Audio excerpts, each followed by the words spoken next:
than 3 minutes. That is how much time I have taken over the course of 2 videos totaling over 20 minutes long to discuss the greatest rally car of them all.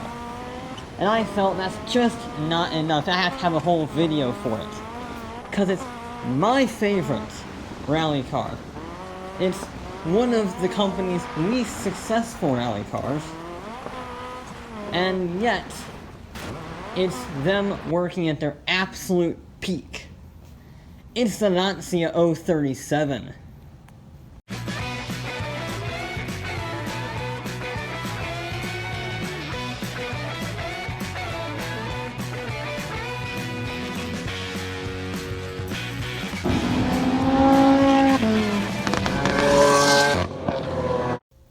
In order to truly understand the 037, we have to understand its development process. And that means traveling back to the late 60s when Fiat bought Lancia. And by 1980, they were a powerhouse team. Lancia had 4 rally championships to their name, with the Stratos winning 3 of them in a row. Not bad. But Fiat equaled their success with the Stratos with the 131 Abarth, which also won 3 rally championships, but not in a row. And then Fiat decided, instead of you two competing against each other, why don't you work together? So, they took the cleverness and sneakiness of Lancia, and the engineering know-how and racing technology from Abarth, and the gorgeous styling from Pininfarina, one of the greatest Italian design firms in the game, and meshed them together to create the greatest rally car the world had ever seen. Project 037. And they went, I like the name of that, we're gonna keep that. So, the Lancia 037 was a go. It was technically based off of the Monte Carlo, and it shared nothing except the center bits, what's the phrase? Similarity. It had, the measurements were the same, and that was really it. It was a completely tubular space frame, lightweight, stripped out, supercharged, mid-engine straight 4. Yeah, it's a beast. And the road car, when it was released in 1981, made 200 horsepower, weighed less than 2,300 pounds, and did 0 to 60 in 5.7 seconds. And the racing car made 250 horsepower. That's a lot of power for a rear-wheel drive car on dirt. And they were all ready to show the world what they could do in 1981 when this happened.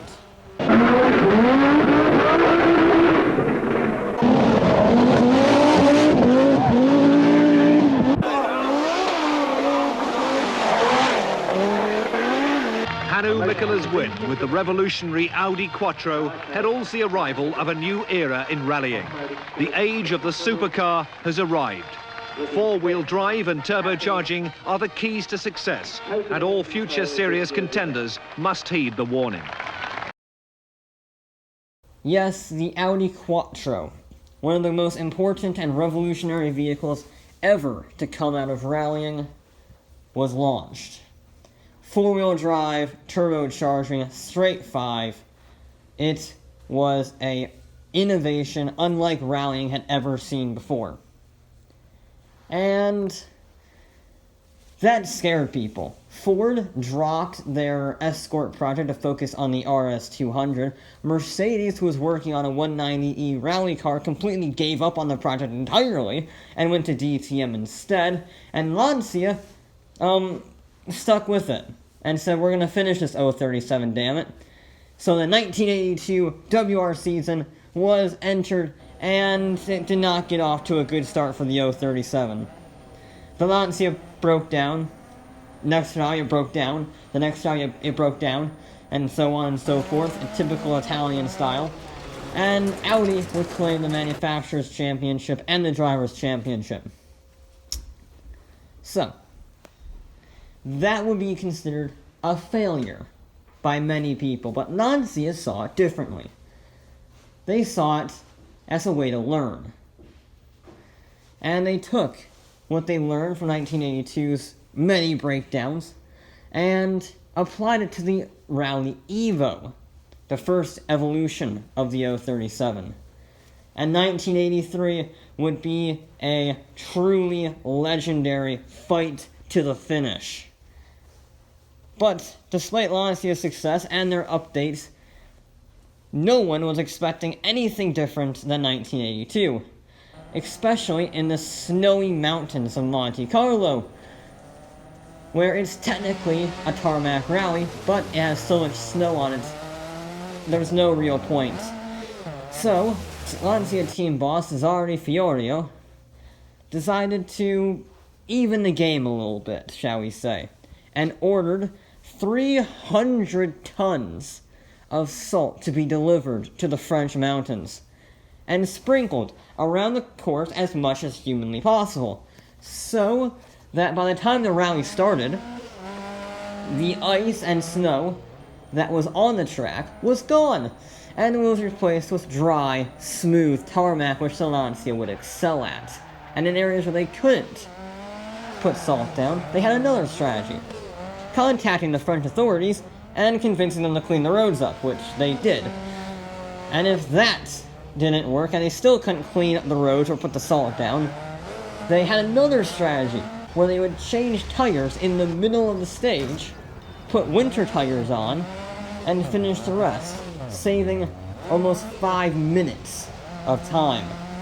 Which means, with these sneaky tactics, Lancia won the snow rally of Monte Carlo 1-2, with Audi in third.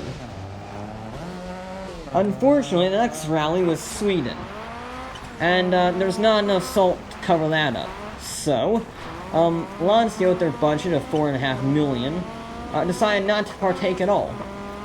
And Audi scored a 1-2 finish, and was now in the lead.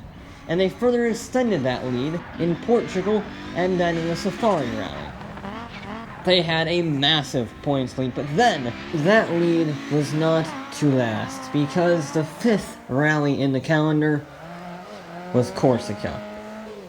And this rally was an all-tarmac rally in the heat, which means dry, smooth tarmac, just like the Monte Carlo. Well, this time, instead of fielding 2 cars, Lancia played to their strengths and entered 4.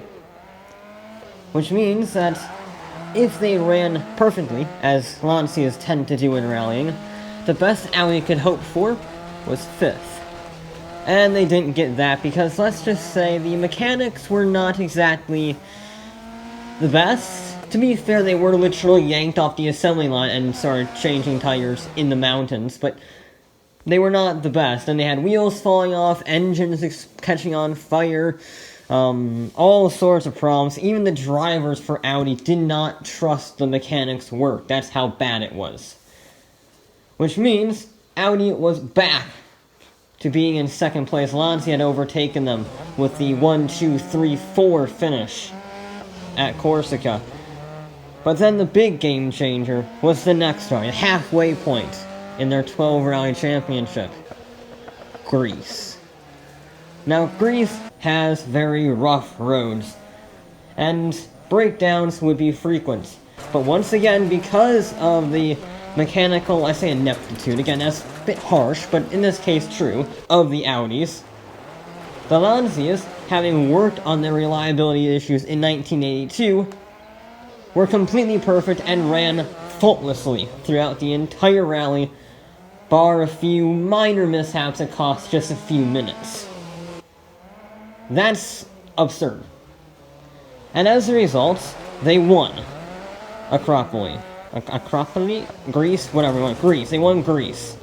And this put Audi on the back foot, because they were sure they were going to win that rally. and now they were scrambling to figure out what to do. This further helped Lancia, and although Audi would claim another victory in Argentina, the next rally, it wasn't enough, and by the 8th rally, with just 3 rallies left to go, they entered San Remo. Now, San Remo is in Italy, and last time I checked, Lancia is an Italian manufacturer, which means they would be winning in front of the home crowd, and they wouldn't just be winning the rally based on mathematics, they could win the championship. Provided all 4 of the cars they entered ran as perfect as they did in Corsica. And because they're Lancias, with Walter Roll, the 1982 champion, at the helm, they did just that. Walter himself won 33 of the 58 stages, and Lancia scored a 1-2-3 in the rally, securing the manufacturer's title regardless of what Audi did in the last 2 rallies, with 2 points to spare.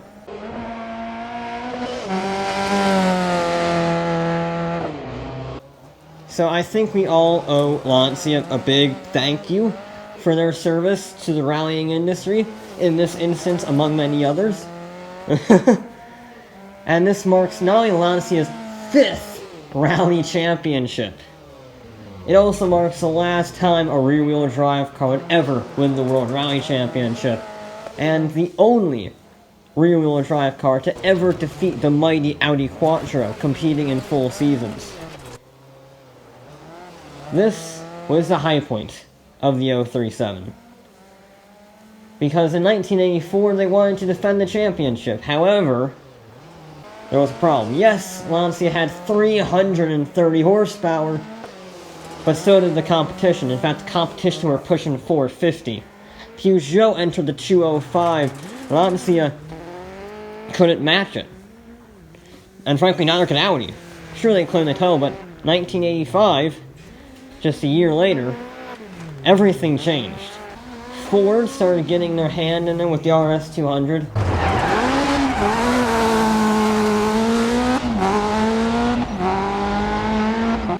Peugeot was now making 500 horsepower. Audi was making 550 with the Quattro. And things were just spiraling out of control. Rear-wheel drive was not physically viable. No matter how hard the Evo 2 037 tried, it couldn't match these monsters of Group B. And its last rally victory was 1984. And that was really it. Lancia had one hell of a second season and kind of fell in obscurity, really. The last time it ever appeared in the newspaper headlines was, sadly, because of a tragedy, when Antonio Betica tragically died at the Tour de Corsa in 1985. And just a few rallies after his death, Lancia pulled the plug on the 037 and replaced it with the absolutely bonkers four-wheel drive 1,000 horsepower S4. The 037 was done. It successfully defended rear-wheel drive's honor one last time. That's what its purpose was. You have to remember, the 037's purpose was to give rear-wheel drive the send-off it deserved. And it succeeded. It succeeded against all odds, against all speculations from previous competitors. It defeated the Goliath of German engineering when no one thought it could. And although after that highest of highs, it may have fallen in obscurity, it is still remembered as one of, if not the, greatest rally car of all time. And certainly the time when Lancia and the Fiat Group in general were working together at their absolute peak, making a super silhouette car for the rally circuit. One of the most beautiful, successful, legendary rally cars. Or, quite simply as Walter Roll put it, it is a perfect car.